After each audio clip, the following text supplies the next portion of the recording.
Good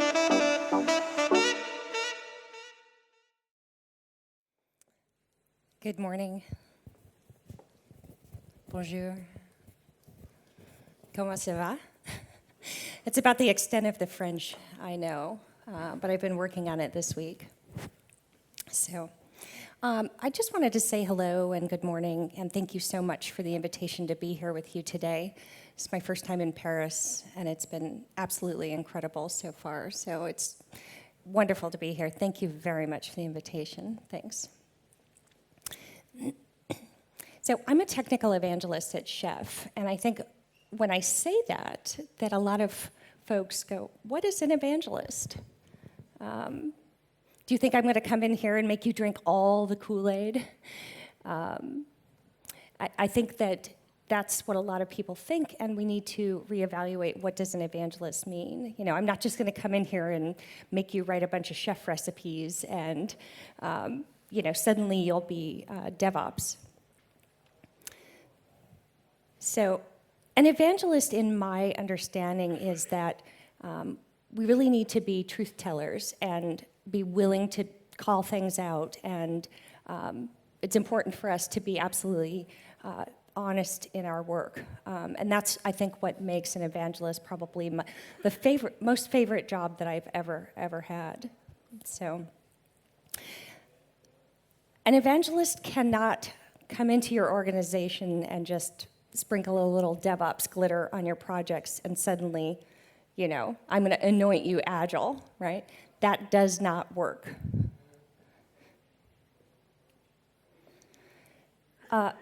So our talk today is about Kaizen, but I want to spend a moment talking to you about what this talk is not. This is not DevOps 101. I think that's on the schedule somewhere else.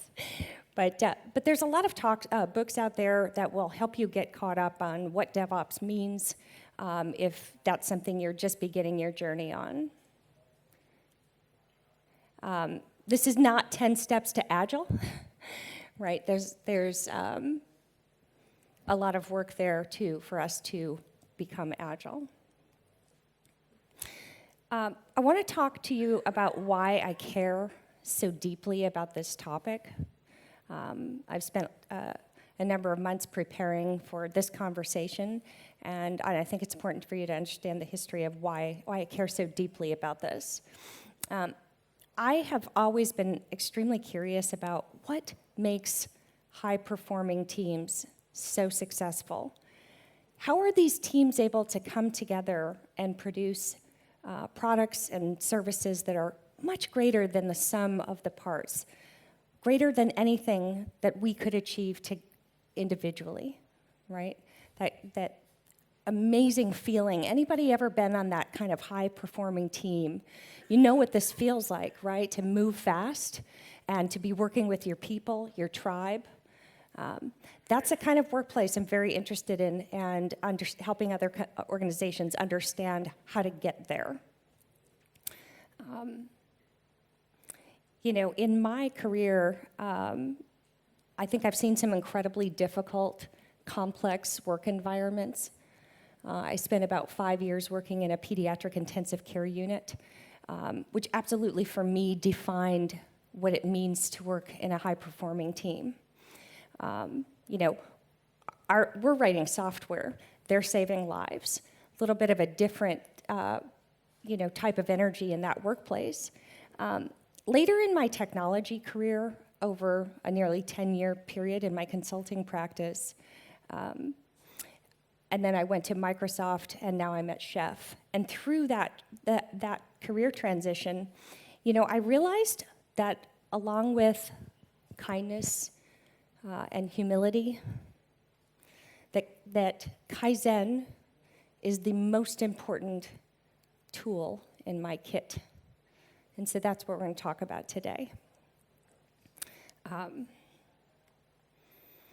So in my consulting process, I spent a lot of time doing value stream mapping with my customers.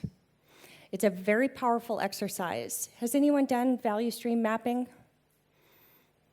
Yeah? It's amazing, right?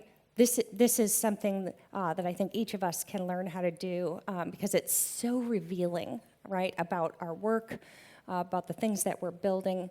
But as I did a lot of value stream mapping with my customers, I came to be pretty insatiably curious about human factors, systems thinking, and human error. Human error. There's a fabulous book called The Fifth Element. If you haven't read it, please take a look. It really helps, I think, set the stage for what does it mean to be a learning organization and understand all the parts in relation to the whole. That human error bit, very, very interesting to me. Again, having worked in that intense medical environment, that intensive care unit, we did see things go wrong. In other industries, airline industries, we look at maritime and aviation disasters, and we look at how people make sense of these, in some cases, horrible, horrible events. And I think what we find with human error is this idea or this tendency towards a hindsight bias, where from the end of it, and as you're looking back at that situation, you realize, or you have this hindsight bias where it's very clear to you, well, Joe should have seen that sign, or Joe was distracted or something like that. And I think it's important that as we look at human error and look at disasters, that we take some time to understand our biases. And so when things go wrong, we tend to blame technology or we blame people. But I think it maybe is not the humans. I think it's maybe not even the machines. Rather, it's this artificial system that we put in place.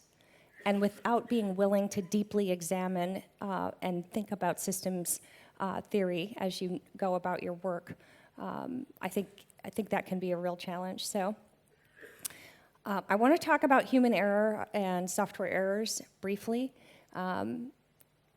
And the example I want to give you is from my absolute favorite sport. Any MotoGP fans in the audience? MotoGP, woo! Valentino Rossi, I love that guy. So funny little story is that my 5-year-old has gotten my entire family hooked on MotoGP. He was clicking through and discovered a documentary on Netflix about, I think it's called Faster. And it was amazing. We really started to learn that, all of the racers and, Jorge Lorenzo, and just understand the sort of interplay between the competition between the people. But then as I also started to look at this is truly a high-performing team. I love this quote from Valentino Rossi. Have you ever seen him? He's speaking to the bike before he rides it. He feels such a connection to that machine. And as you see them racing down that straightaway at 220 miles per hour, you understand why he does that. And so not that long ago, there was a race. Did anyone see the Mugello race? One of the most exciting MotoGP courses in the whole world. It's also Valentino Rossi's sort of like home track, where he's won 9 times. So the most recent race at Mugello, Valentino Rossi was extremely close to victory. I mean, you could feel it. We were on the edge of our seats watching this and nail biting and just like, come on, please don't crash. Marc Marquez, stay away from Valentino, because he likes to knock Valentino off the bike. But and so that race was cut short. Just as he could feel like victory in his hands, his engine blew up. It was devastating to watch that happen. The smoke billowing out from his machine. He's sitting there and he's just shaking his head. I can only imagine how he felt at that moment, knowing that in spite of all of his incredible training and history and skill and talking to the bike, that something like this can come around and absolutely destroy any plans that you may have made that morning. So, was it a human error? You know, was the rider not being mindful of the throttle? You know, the hills in Mugello, there's a lot of rolling hills, and as the bike crests over that, there's less force between the ground and the bike, less friction.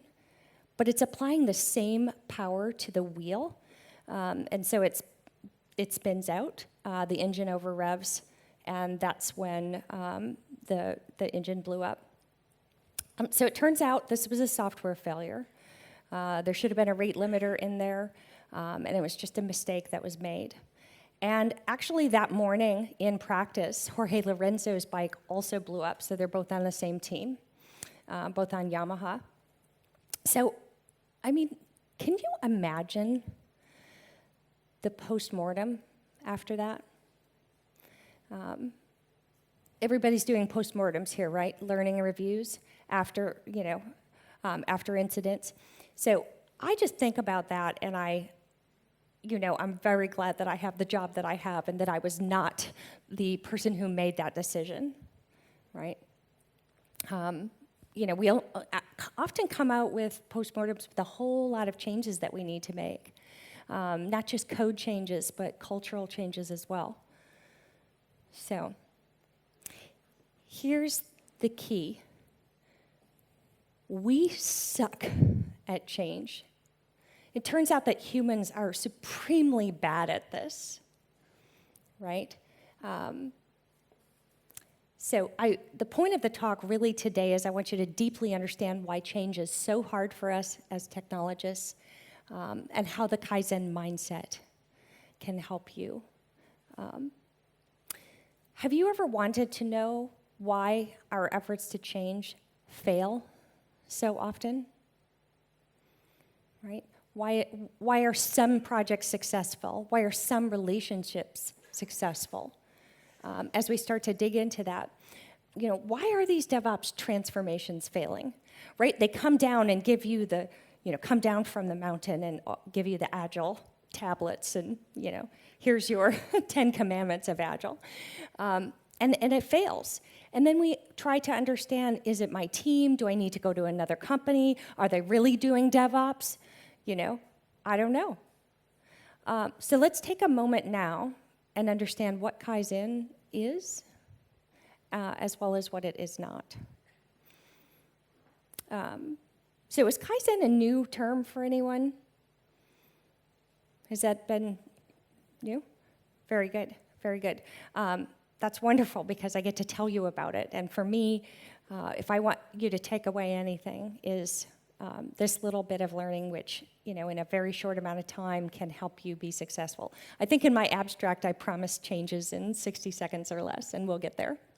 Kaizen simply means good change.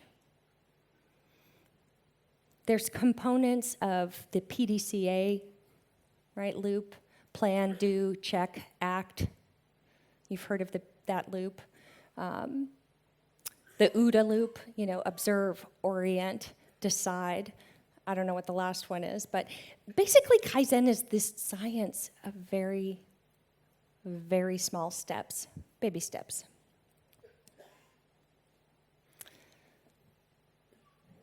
We often hear of something called the 5 S's in Kaizen. Anyone heard of the 5 S's? We won't spend a ton of time with them, but it begins with sorting.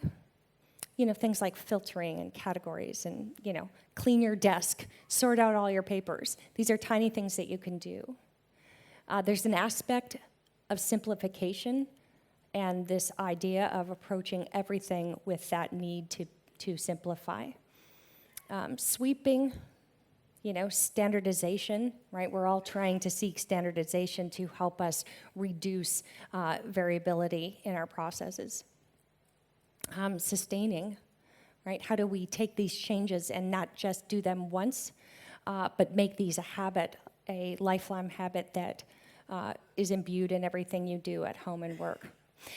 I actually think there's a sixth S, and it's swearing. So I'm going to add that. Swearing really helps in DevOps. That's been my finding. The Kaizen philosophy really assumes that our way of life can always deserve to be changed and improved. Right? It's that willingness to feel that every single thing that you're approaching has an opportunity for improvement, and that Kaizen can really be that change for you. Kaizen is not forming another team. How many of you have DevOps in your title? Anyone DevOps in your title? Cool. And what we've seen is that's kind of a signal to the outside world that you're doing the DevOps. But what we do see is when you take a DevOps team that you're really just creating another silo. So we want to be mindful that Kaizen is not like another department you can make, okay?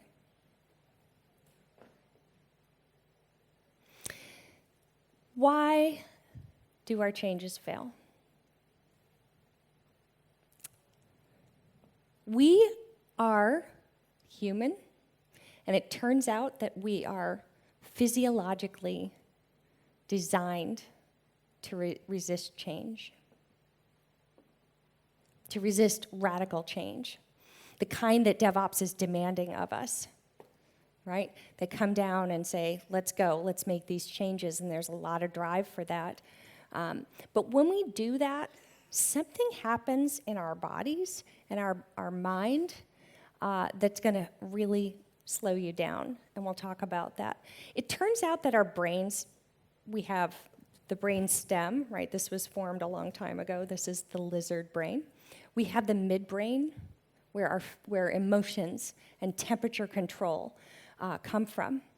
And finally, the more recently developed brain is this cerebral cortex, this neocortex, the part of your brain that allows you to be creative and learn a new language, math, all of those things that make us unique and allow us to express that part of ourselves and to be creative.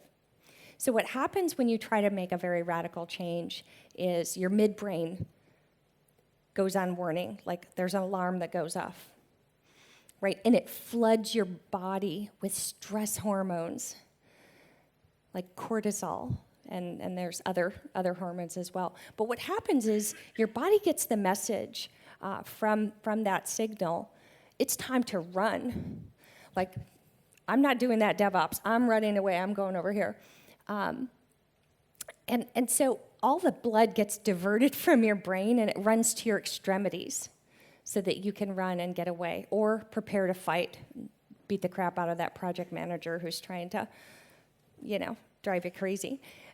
So it's important to be mindful of how your brain works when you approach this, right? Because what we need to do is get past that early warning system.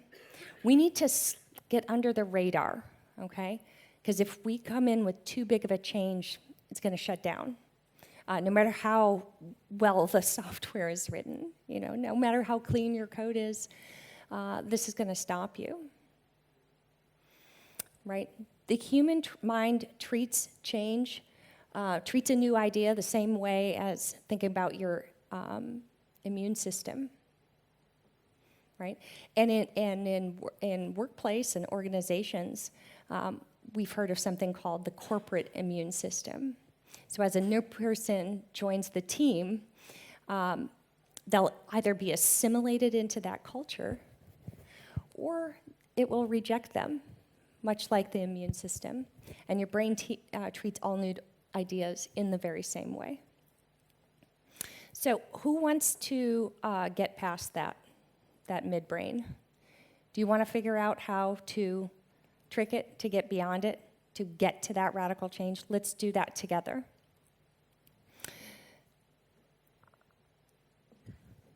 These are my running shoes. They are next to my bed. And so what happened for me, and how did the notion of Kaizen really hit home for me? I think that was the day where I had just given birth to my last child, my third son, and I was very overweight. And it was very difficult and depressing for me because I didn't feel healthy. I didn't feel, at my fighting weight. And so I started to look at what do I need to do to address this? Because I was in a lot of pain, and we know that if you're in physical pain, it's going to impact your ability to work, to be a husband or a wife and all of those things. And so I started to think about, I'd really like to be a runner. I look at runners and they're so happy. Are they not? They're all walking around with this runner's high, feeling great. And I found that was something I wanted to try because I felt like that could really help me with getting my body and health back on track. Right? All we have is our physical health. We're just renting these bodies for a short time. So I wanted to really take care of my body so that I could be my best at work and at home. So the way I approached this running thing, and by the way, I failed many, many times. I got up in the morning and I put my running shoes on and I ran 1 block. It doesn't seem like a lot, does it? What's the point? That's not going to get you anywhere. You need to run a mile. You live right by the beach. You should be down running at the beach every morning. The thing is that kind of thinking is what stops these incremental improvements. I had to be willing to make the very smallest step towards my goal. And for me, that meant putting on my running shoes, running 1 block. If running is something or any type of physical, work that you want to do, if you're having that same kind of difficulty, one way to address it would be even start smaller. Just put your shoes on in the morning. Do not run. Don't run. Don't. Put your shoes on for a week. Build that habit because you're going to need your shoes when you run that mile, right? So put your shoes on and start to incorporate that into your habit, right? We can add distance later, but we need to build that habit first. And it starts with just putting your shoes on, right? That's a very quick 60-second thing that you can do to sort of get yourself going on this. And when you find that small success in something unrelated to your work, it turns out that you are going to bring that back to work, and that benefit is going to carry on and carry on. How does that feel? How does that feel to you? Do you think that that's going to be effective for you? Does that seem like a good idea? This was just my experience. I wanted to share it with you. Hopefully you can find some inspiration there. So this work in Kaizen is going to require you to really re-examine your beliefs about failure, right? What does it mean when you fail? Do you take that to heart and you think, oh, I am shit, I am terrible, what's the point? This is never going to work. You need to be willing to examine those thoughts that are coming through as you experience failure, and you will, I promise you. They are not failures if you've learned something, okay? We must learn something and take away and not view it as a failure. I tried to be a runner. It took me a long time. I ran that 1 block for probably a month, and it sucked. I hated every block until one day I didn't hate it. I started to crave it. I knew that change had been made, that little switch that you flip. It's a decision, but you have to work slowly to get, again, beyond those warnings. Another example of failure that I learned so much from, in my consulting practice over nearly 10 years, I worked with hundreds of customers who are trying to implement various ticketing systems and CRM systems systems of record. So naturally, I'm the guinea pig, right? I have to try everything. I probably tried 100 different systems. You name it, I've tried it, and I probably got an analysis on the features, cost, and really came out with a decision matrix. At the end of that, and sort of as I was, closing my practice and going to Microsoft, there was a moment there where I felt, shit, I failed. That is, what was all that for? It turns out that was actually an incredible learning experience that I've been able to apply in lots of new situations for customers who are still struggling with that. It really lets you understand that systems thinking and start to pay attention to how data flows through your work process. In that consulting practice, I also had to stay current on technology and continue to develop myself as a technologist, right? And last but not least, running a business is really hard. Employees are, when you grow your business and such that you begin to employ people, it really changes the momentum, and it calls on you to be better, to be great. So again, running that business really, helped cement that. But again, lots of errors or things that looked like error at the time. But switching my mindset about that very quickly made a big difference. But how frustrating was that for my staff? Today, I want you to log into a new dashboard.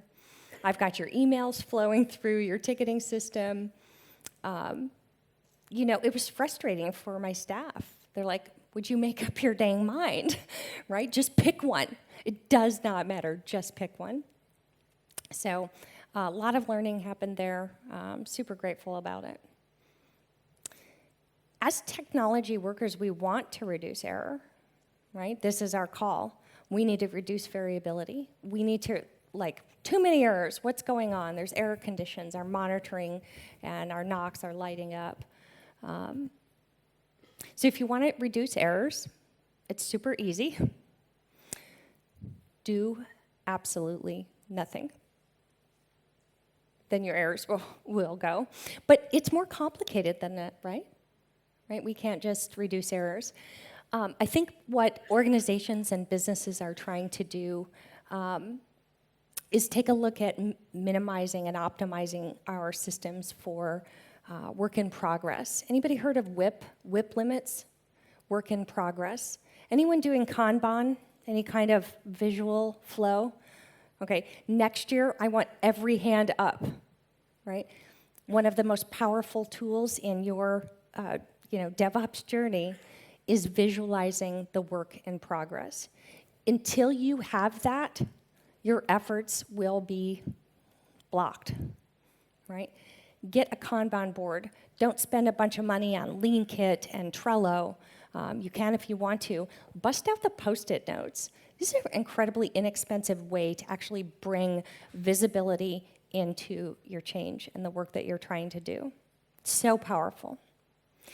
The reason it's powerful is that teams are looking at the same artifact. We can have a meeting and we can talk about things and it ends up maybe going to a political direction or something like that. But when we are focused on the work, right, that changes the nature of the conversation. Making it visible is absolutely critical. So take a look at Kanban to help you manage the work in progress. Kaizen asks us to look at waste. We think about lean manufacturing and the Toyota production system, and we think about looking for waste. Do we see, some small thing that we can make a difference and make a change? There's a lot of waiting. When we think about cycle time, right, it makes 10 minutes to make that change on the network, but it's in wait and in queue for 10 days.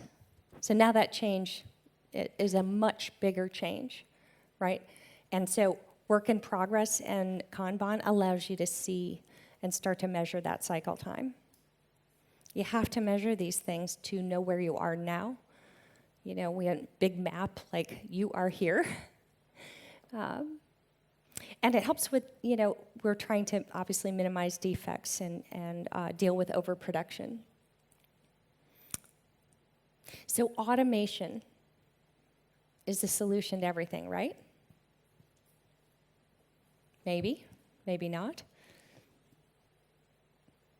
But how do we choose what to automate? These kinds of decisions are tough.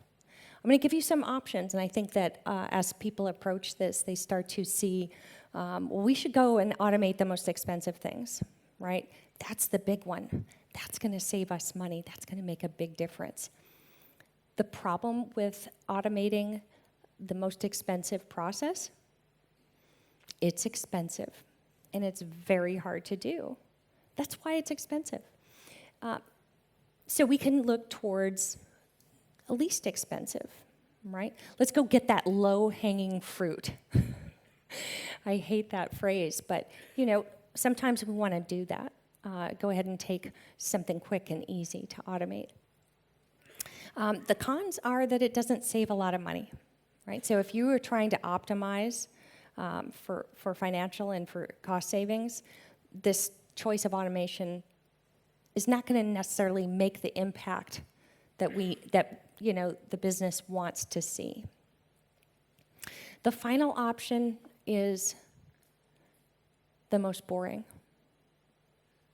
This is my recommendation. Boredom. It leads to inattention. It leads to errors.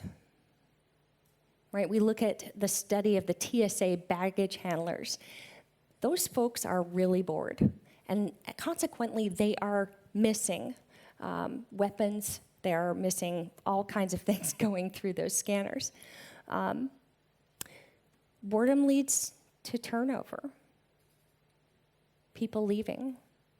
Boredom leads to unrest.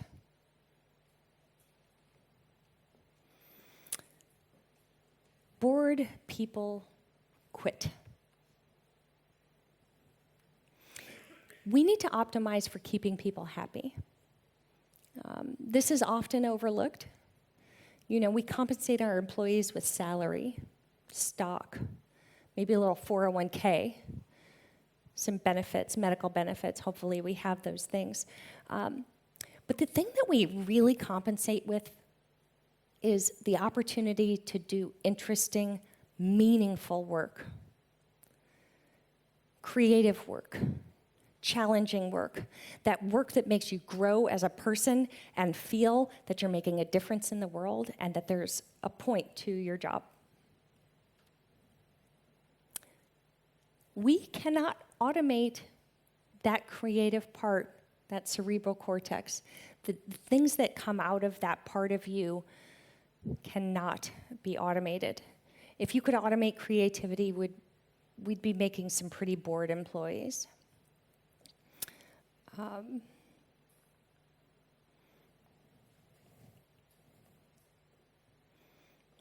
Very short, quick story.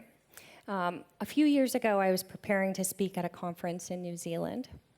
And one of the things the organizers did for us was to provide a speaker coach, which I thought, that's fantastic. I want to improve my speaking skills. We all want to get better, right? Being able to present effectively is a very powerful thing for your career. And so I was very excited to take a look at this. And so she went through the things, ahs, those kinds of things that we are typically told not to do as a speaker. The other thing that she gave us was sort of this, and I don't have a picture of it, but this framework for how to put together a story, right? There's these story arcs, there's these formulas that you can do, and post-it notes and boxes, and out the other end pops out a beautiful presentation, right? What I discovered is that process absolutely did not work for me. I don't really fit in any box like that. So what I had to do was recognize that kind of creativity and automation for me doesn't work. And I don't think it works for anybody. We all have that uniqueness that makes your work special. You cannot automate that. There's no formula for that. So again, Kaizen comes from this notion that people are coming to work to think. They're not coming there so we can tell them how to do the job. We hired folks to, because of that, skill and knowledge that you bring. So these are some of the automation failures that I've talked about. Trying to automate that presentation. It felt really shitty. I thought, I should be able to do this, right? And I felt bad. I thought, there's something wrong with me that I can't follow this formula. But it really called on me to examine and accept the way my creativity works. And so finding that acceptance in your unique process is important. Trying to find that right ticketing system. Again, lots of small mistakes ultimately led to an expertise in these systems and started to feed my interest in automation. The last error, automation failure story that I have was this notion of duplicate data entry. Both at Microsoft and at Chef, many times I'm called upon to enter data a couple of times. Copy, paste, copy, paste. You cannot scale when you're doing that. You cannot scale when you're entering data multiple times. Our organizations need to understand this, and they need to think deeply about that system so that they honor your creativity and allow you to bring that to the work. If you're entering it a couple of times, this isn't going to work. It's not going to be successful. It will lead to pain. If your organization cannot provide that for you, you can provide it for yourself. You can use services like IFTTT or Zapier. These are like APIs for the rest of us. That was a little joke, rest. So I also do things like small tasks that are absolutely boring to me. I use a service like Fancy Hands, and they'll call and make that dentist appointment for you, freeing you up, again, to focus on your creative work.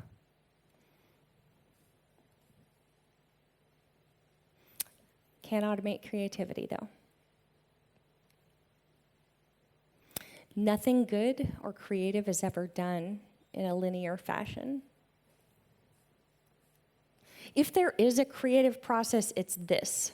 You start with this great idea, and you're like, this is going to be the best thing ever.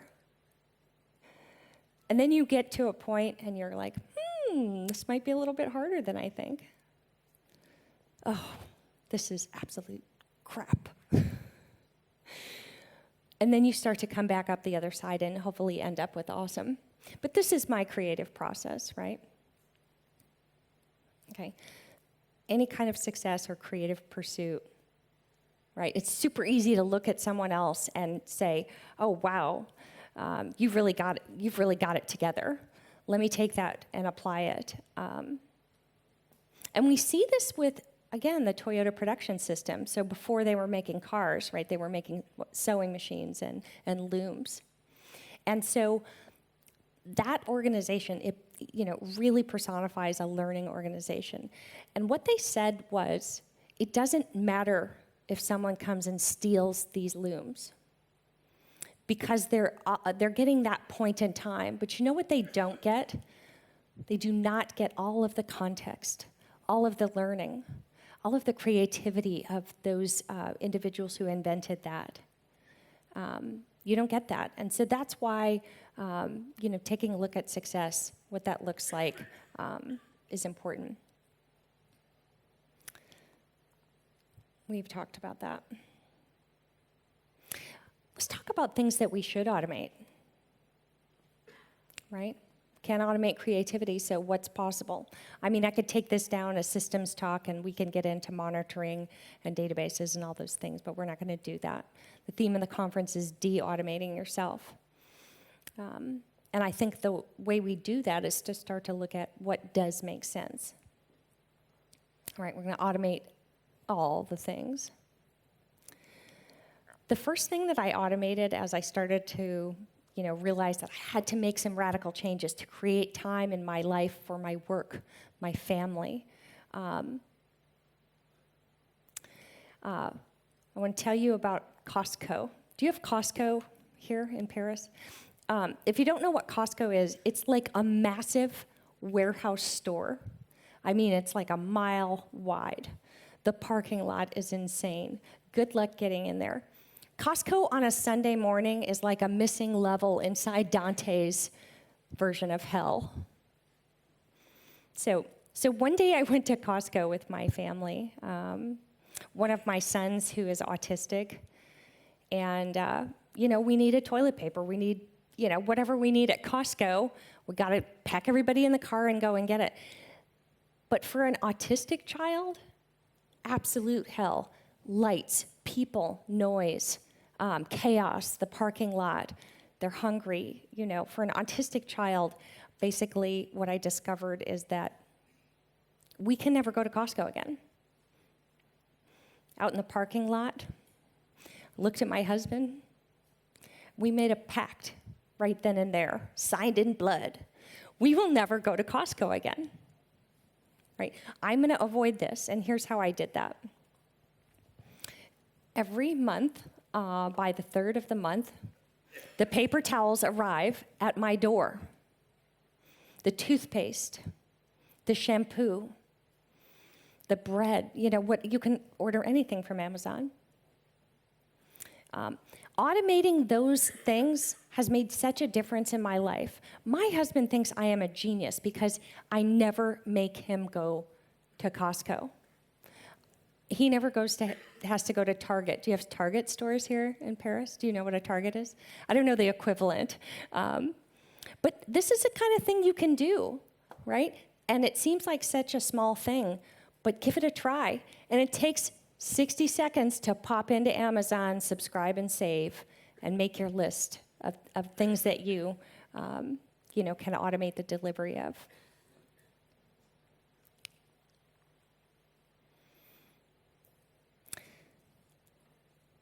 I want you to make a very, very small promise to yourself.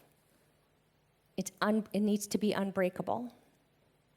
It could be getting up in the morning and promising yourself that you're going to put those running shoes on, right? It can be something tiny. It must be tiny. So take a look at what that tiny promise to yourself could be. I'm going to encourage you to develop empathy. We talk about empathy as this huge part of DevOps. We must have empathy towards our downstream customers. The worst thing you can do to another human being is send bad code down the line. Right? That's not empathetic. Feel what it's like to receive that shitty code and understand that we really need empathy for each other. But you need to develop empathy first and foremost for yourself. Right? When you fail at that running or whatever it is you do, okay, don't give up. The next morning, make a decision. It's okay to re-decide that commitment, right? You wake up every day and you make a decision to stay working at your job, to spend time with your family. So make some time for empathy for yourself. You will need to be able to forgive yourself for making those errors.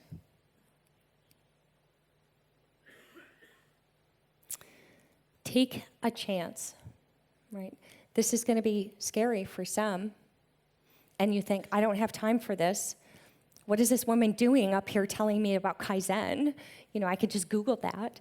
But take that chance, right? Explore this to see if this makes a difference for you.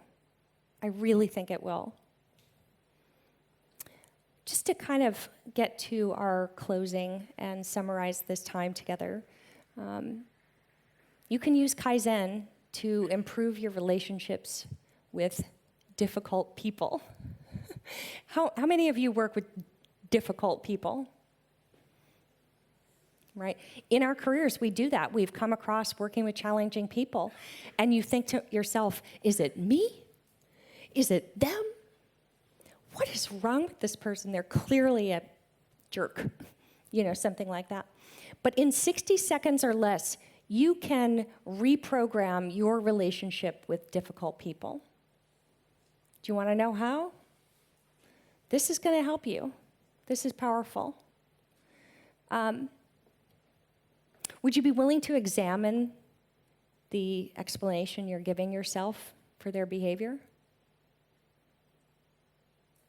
What if they had a traumatic brain injury that caused their behavior? Do you think that that might shift your perception of what's going on with that difficult person? It did that for me. I once had a person who was treating me very, very poorly, sent me like a 5-10 paragraph email after my talk in New Zealand, picking apart my discussion of DevOps and no-ops. And I thought, who is this, guy? What's his point? Like, I would never pick apart your talk afterwards.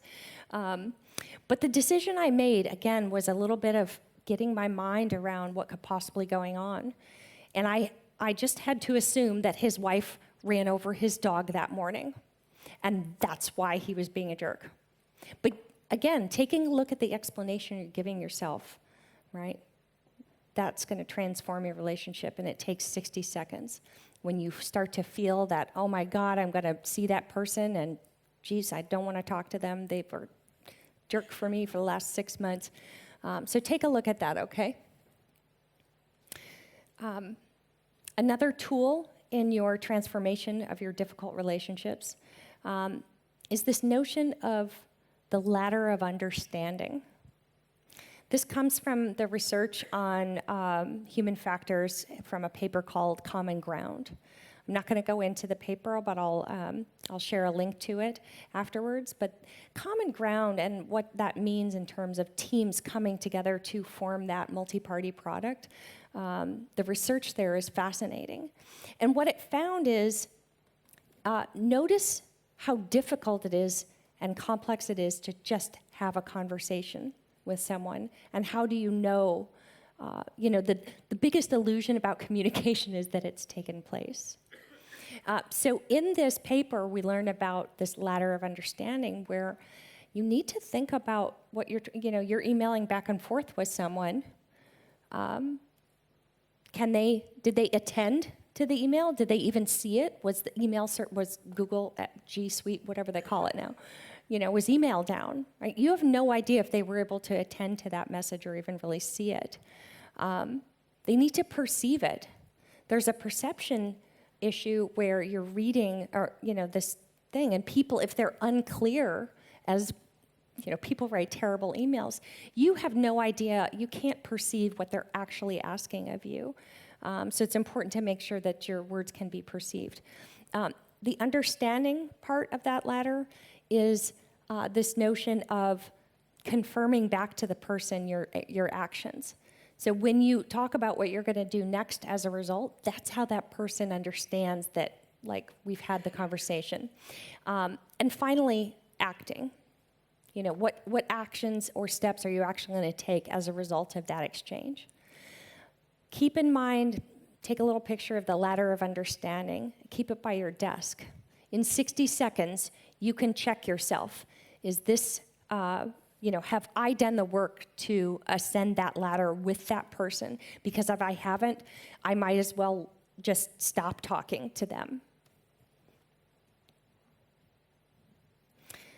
Finally, to think about this in a way, radical change is deeply, deeply personal. I can never expect the people around me to be more open and willing to change than I am, to improve, right? Because the reality of DevOps is, containers are not going to fix your broken culture, right? So we need to be willing to improve. no matter how much planning you do. You can go spend 2 days in a conference room and come up with your team charter, right? And you make your plan. Understand that there will be changes, and you need to be willing to pivot and make those changes as they come along. Plans will not go the way you expect them to. We need to be ready to make that drastic revision.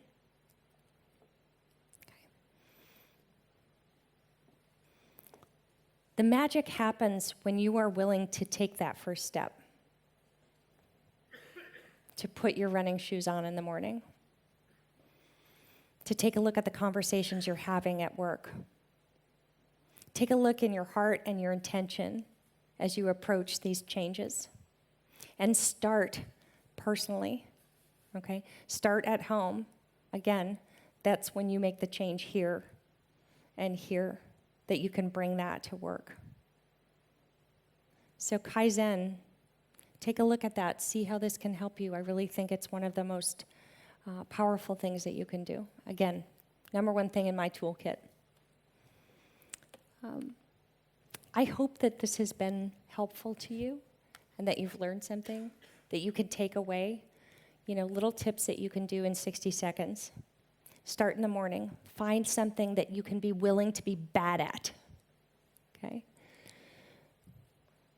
So thank you so much for your time and attention. If you'd like to speak with me afterwards, let's have a conversation. I'm super interested in your thoughts about this, and if I can answer any questions, let's do that. I'm Uber Geek Girl on Twitter. Let's continue the conversation there. And if you need to reach me, it's jessica@chef.io. Thank you so much. Merci. Merci.